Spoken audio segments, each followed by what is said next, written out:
Nabi berharap berjumpa dengan kita, sehingga Nabi katakan di hadapan para sahabatnya, syauqan ila ahbabi, sungguh aku rindu kepada kekasih-kekasihku. Sahabat pun berkata, alasna ahbabak ya Rasulullah, bukankah aku ini adalah kekasihmu wahai Rasulullah? Rasulullah pun menjawab, antum ashabi, kalian adalah sahabat-sahabatku. Mereka kekasih-kekasihku itu adalah mereka yang hidup setelahku. Mereka beriman kepada Allah, beriman kepadaku, dan mereka rindu untuk berjumpa denganku. Nabi rindu dengan kita, umatnya yang tidak pernah berjumpa dengannya. Nabi rindu dengan kita, Nabi kepingin berjumpa dengan kita. Tapi kenapa tidak ada sedikit pun rasa rindu dalam hati kita untuk berjumpa dengan Nabi kita Muhammad sallallahu alaihi wasallam? Ini adalah sebuah kenyataan bahwasanya hati kita sudah jauh dari Nabi Muhammad.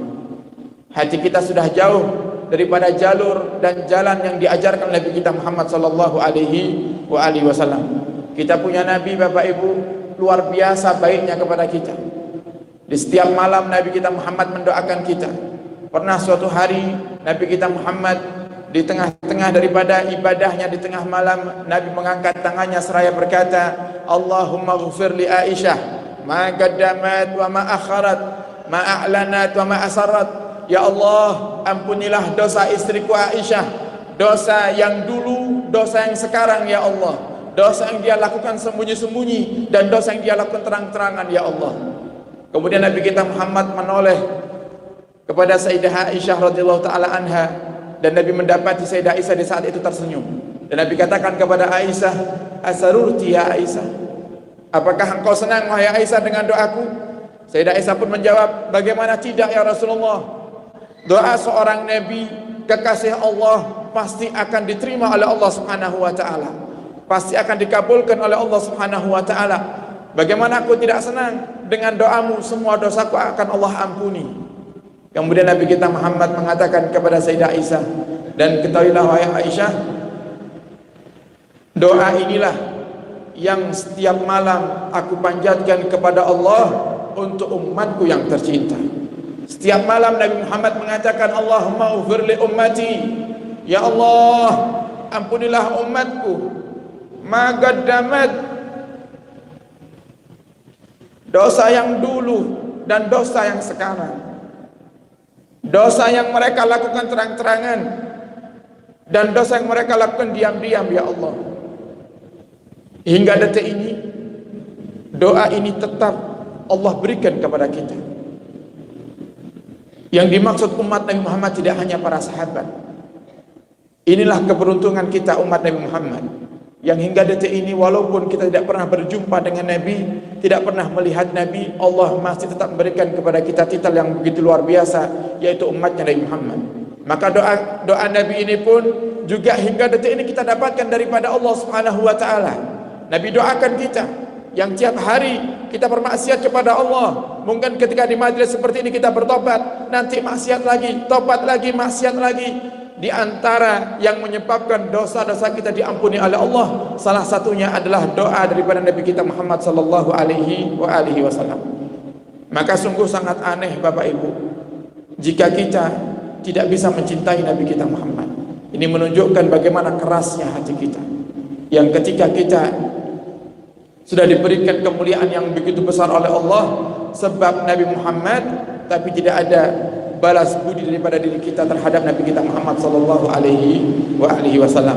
Maka mari di akhir penghujung bulan Maulid ini kita bersungguh-sungguh untuk menumbuhkan cinta dalam hati kita kepada Sayyidina Muhammad. Hadirkan Sayyidina Muhammad dalam hidup kita. Dan di antara daripada tanda dan bukti cinta kepada Nabi adalah yang pertama dengan mengikuti sunnah-sunnahnya,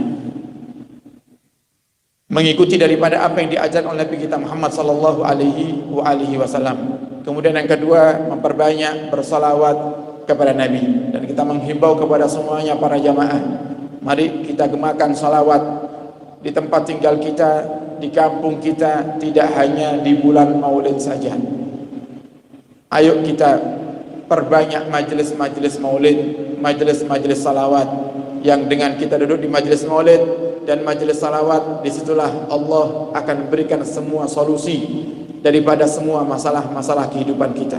Al-Habib Ali bin Muhammad Al-Habsyi beliau mengatakan, "Masyi kama majma'il maulid yujallil qurub."